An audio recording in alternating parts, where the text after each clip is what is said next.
Okay, a rig I'd like to demonstrate on how to tie. It's a rig that I've used for probably the last 8 years, maybe 7, since the advent of fluorocarbon. I'm going to be doing it with the Powerlink, which is made in-house by Ultima. They've softened it. It's the next level on. It's ideal for a hook link.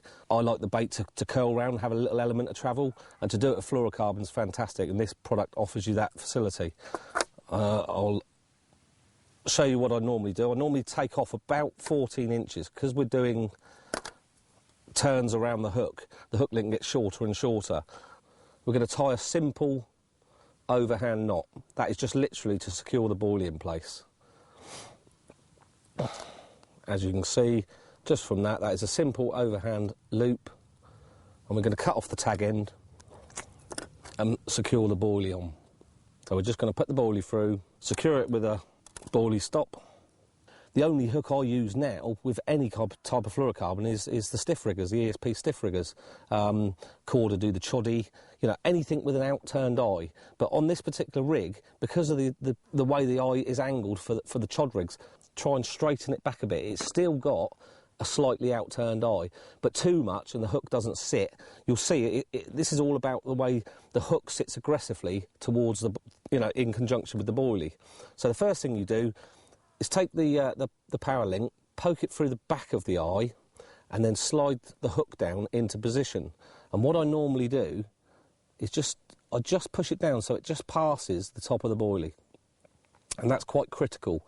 You don't want it too close because there's no travel on the hair. The hair still, because this material is quite soft, the hair actually, I love the way the hair separates once the carp takes it in. So what we're doing is doing 3 turns around the top of the hook, and then just by that I'm letting the buoy go, and then I'm taking the rest of the turns around the other side of the hair, and then I normally do about 6 turns and then back through. This is quite critical, not back through the, you know, the face of the eye, but through the back of the eye again. And then that is literally the rig done.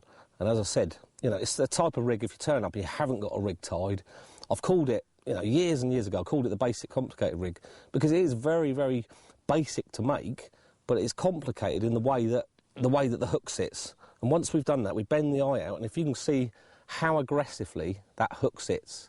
I've caught over 100 English 30s on this rig alone. You know, so I know it works for big fish. I've caught a lot of other fish on it, but it's a big fish rig. It can't get any simpler than that. But just the way that the hook sits, it literally takes hold normally in the scissors. That's where you'll get your hook hold. Like I say, you know, a softer material, you can design a rig to hook straight bang in the centre of the bottom lip, but this isn't what it's about. Okay, yeah, I'll say a little trick you can do. Because you've tied this, you've gone fishing, you've tied this basically when you've arrived, you can either thread the bag with the pellets. If you're fishing in silkweed or, you know, sort of detritus bottom, you can literally thread on a little bag, pull the hook through.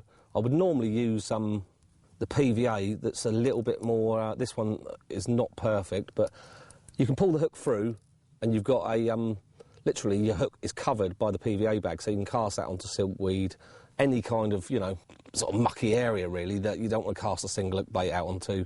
And the fluorocarbon, it's perfect. It sinks to all the contours. You can see how supple that is. It will sink to any contours and disappear literally during the daytime, and it definitely upped my catch rate. Well, one of my favourite methods, and this is probably the one that's caught me more big fish than any other method to put on to the basic complicated rig, is literally, it's quite simple, a stringer of 5 boilies. If I was using a double boilie, I'd use seven baits, but this is how it works. I've called this one like the round stringer, and I used it back in the 80s when I was using these massive boilies, and I didn't know whether to put any spares out, so I was putting small baits around the big one. Literally what we're doing, you take your hook bait, you're tying on your stringer straight onto the bottom of the hook. I normally secure it twice because, you know, PVA string can slip. You don't want that. And what we're doing now is we're just going to slide the knot up to the top of where we've knotted the fluorocarbon, and literally just take the bottom end. Because I've put the boilie on halfway through, it's got a little loop that we can loop the boilie onto, and we loop it through. Okay, so we've got a little round stringer, and then what we do is we push the boilie through the other side, so it's exactly dead centre of all the baits. Trim off the tag end, and that's the bit we're going to use to secure the hair down. This is just taking it a little level further. You don't want to cast that and that ends up over the top of that. You know, you've got a very poor presentation. So I always tie down with the tag end of the quick melt, so you're not using a massive amount of it, onto the shank of the hook. Literally, it's easier when it's on your rod. It's a bit more difficult to show now, but just one loop, just to hold it in place while you're casting it. You can cast this into silkweed, into weed, anywhere you want, flat bottom, and that will help you. It helps anti-tangle, and what it does is I always feather the rod down. Wherever I cast, I feather the rod down, no matter what, you know, what bottom it is. I feather it down so the rig is always going down and dropping. And where it's, you know, this is going to be about 10 inches long, it's generally going to curve, and I've done it in the edges and I've seen it work, and it generally curves, and it gives that rig a little element of travel. The movement of big fish is totally different than a small fish that's, you know, not upright in itself, moving along very quickly. Once that's in the water and the PVA is dissolved, it's very difficult to make out which one's a hook bait. So if it's difficult for a human to analyse in that process, it's going to be a hell of a difference for a carp.